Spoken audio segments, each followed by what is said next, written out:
In December of 1979, Soviet leader Leonid Brezhnev decided to invade the independent nation of Afghanistan. To the west, this translated to shots being fired, and it got a lot of people pissed off. One of these people included Jimmy Carter, who declared, "This invasion is an extremely serious threat to peace. A Soviet-occupied Afghanistan threatens both Iran and Pakistan, and is a stepping stone to possible control over much of the world's oil supplies." The United States were now mad at the USSR. But how could they show the frustration against a communist nation? Well, coincidentally, it was decided in 1974 in Vienna that Moscow were to held the 1980 Summer Olympic Games.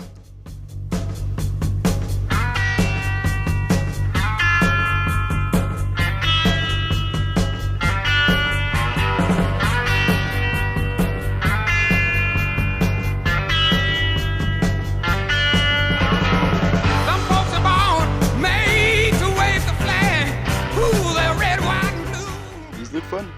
Well, the United States did not participate.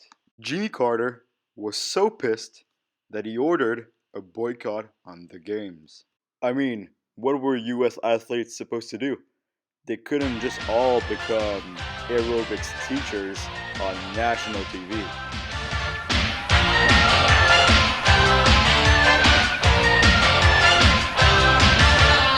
You see, US athletes train for years and years extremely hard to work out those muscles. And what I mean they work out, they do intense training. So when Jimmy Carter comes to you and tells you you shouldn't go to the Olympics anymore and all the training that you've done is now useless, it's quite insulting, really.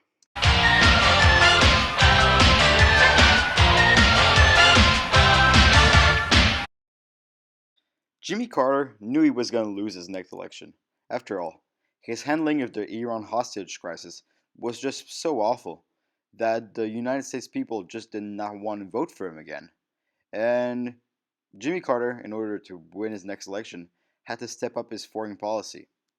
So when he saw big eyebrow Brezhnev invade Afghanistan, Jimmy Carter knew it was his golden opportunity. To make the White House look tough on the world stage, Jimmy Carter decided to boycott the 1980 Games.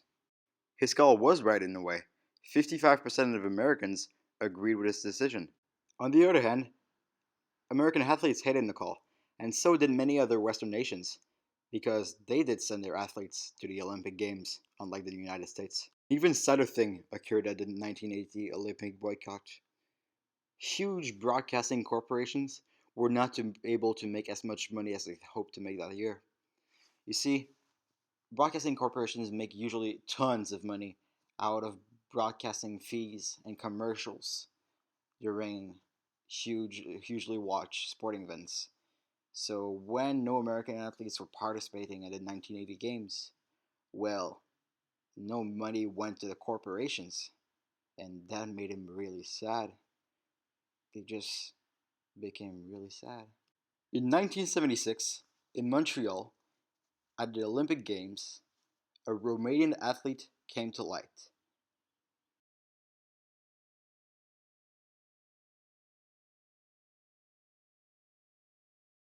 A young girl by the name of Nadia Comaneci took the world by awe, and so many people were so shocked by her performance that they forced their children into starting gymnastics. And many young girls around the world started gymnastics by themselves in hopes of becoming anywhere close to their talents. And just look at that performance. Let me just say, I don't know anything about gymnastics, but that's impressive. What's important about this is that the whole sports industry was in peril. A lot of money was to be lost because no idols were to be created during the 1980 games for American people. No idols were to be created. No people to follow for the children.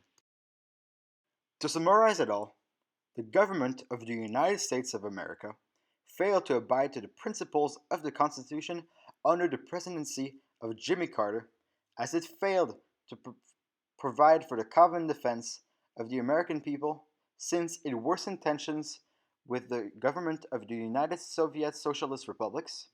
Not only that, it also failed to promote the general welfare in TV broadcasting and in general the sports industry. Not only that, it also failed to promote the blessings of liberty to the people of the United States, especially athletes, to choose whether or not to participate in a sporting event that is known as the Olympics.